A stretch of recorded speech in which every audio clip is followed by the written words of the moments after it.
Hey everyone, this is Fallon from the MetaStellar channel, and I'm here to bring you the writing advice of the week. Love your imperfect creation.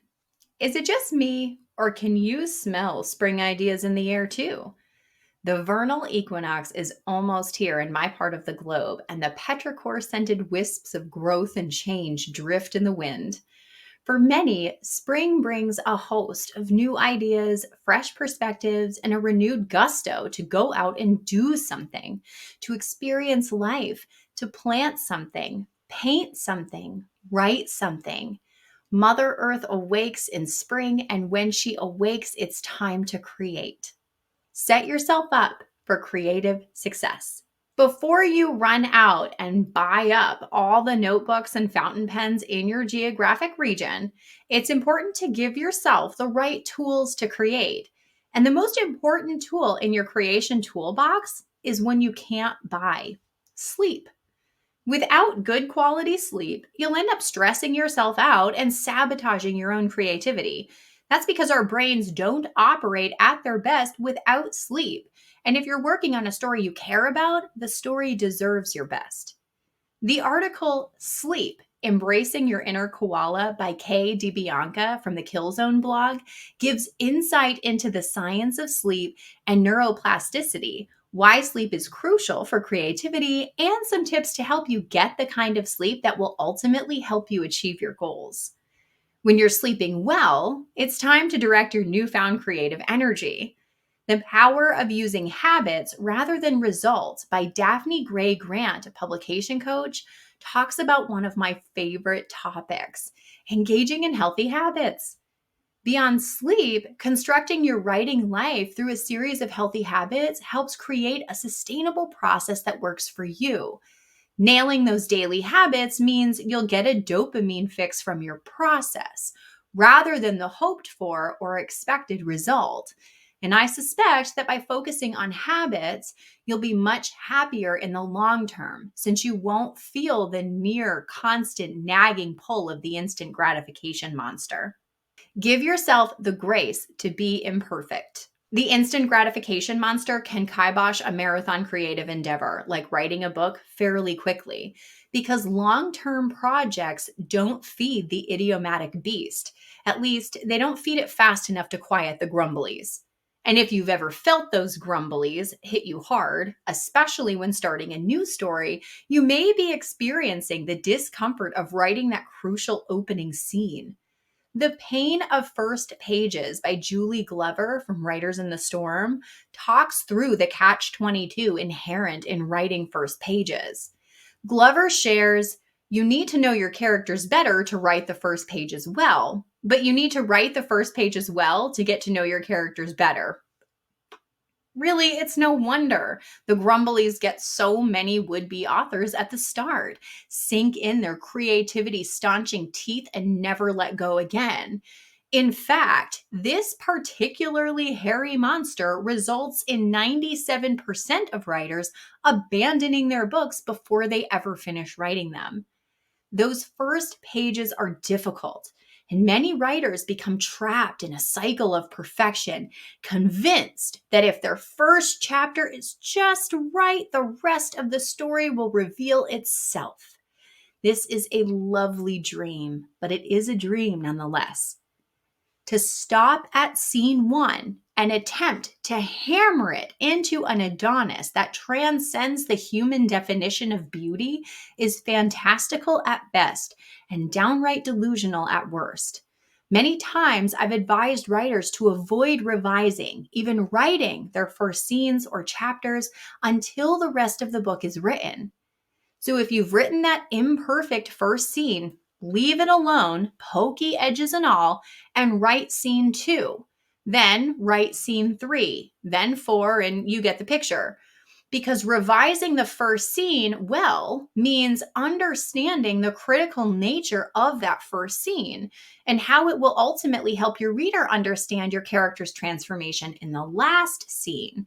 And really, how can you compare your opening and your closing if the closing doesn't even exist yet?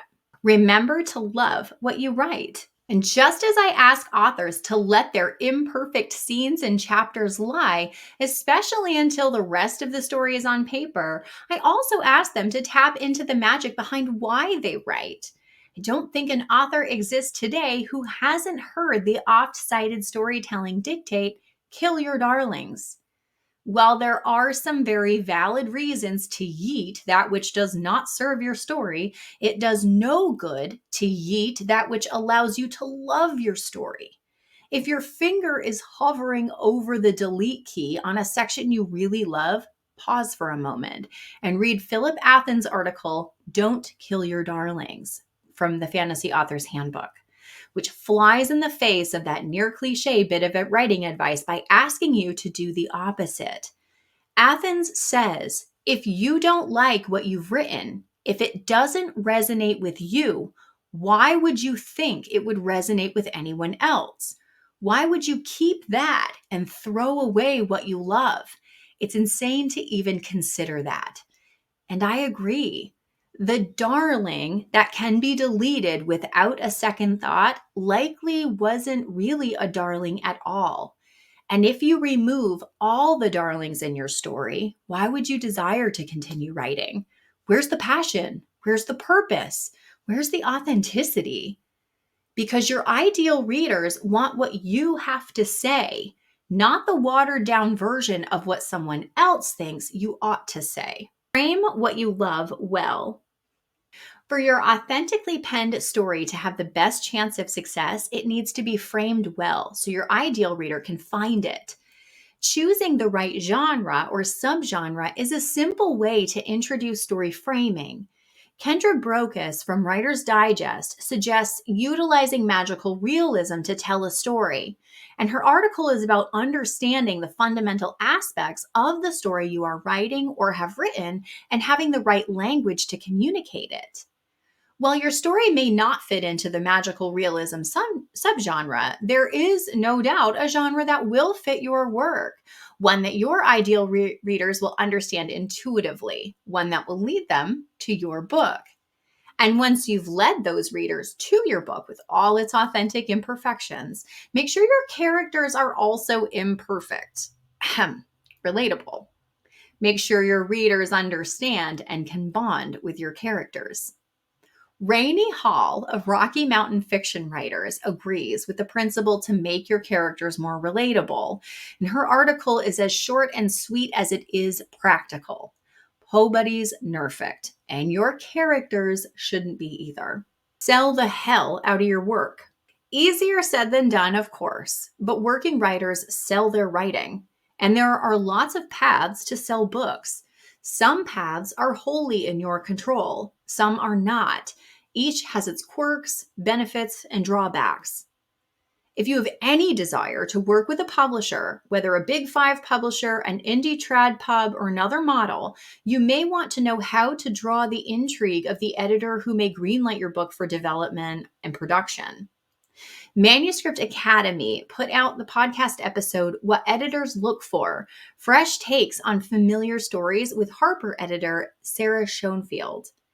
The podcast episode talks through those important first pages, yes, the very same painful ones mentioned earlier, and what an exciting book delivers to the hopeful agent or editor receiving it. But know going into the episode that not every author seeking publication needs an agent. Amy L. Bernstein for Jane Friedman shares the case for pursuing a traditional publishing deal without an agent, tapping into the changing publishing landscape and the changing roles of those who participate in it.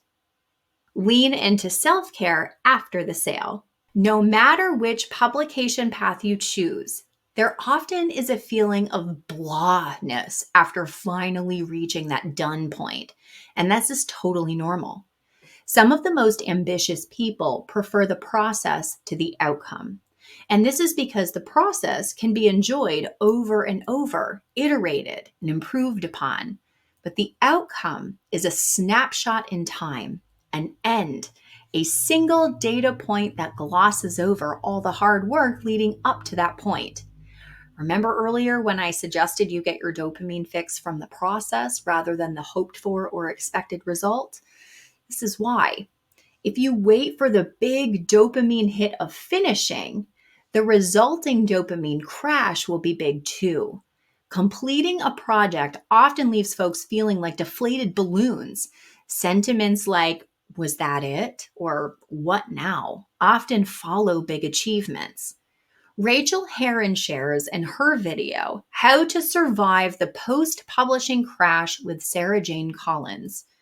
Rachel and Sarah Jane discuss the feeling of weirdness that comes at the end of a book, how creating a community around your writing helps support you in getting through that crash period, and how self care and being kind to yourself can make the blah feel less blah. Maria collects more advice links than I could possibly share in a single writing advice video. So be sure to check out the overflow links in the text article to get your fix if you need something I didn't include this week. And if you have comments, questions, or issues with this week's advice, let me know in the comments. I can't wait to hear from you. Happy writing.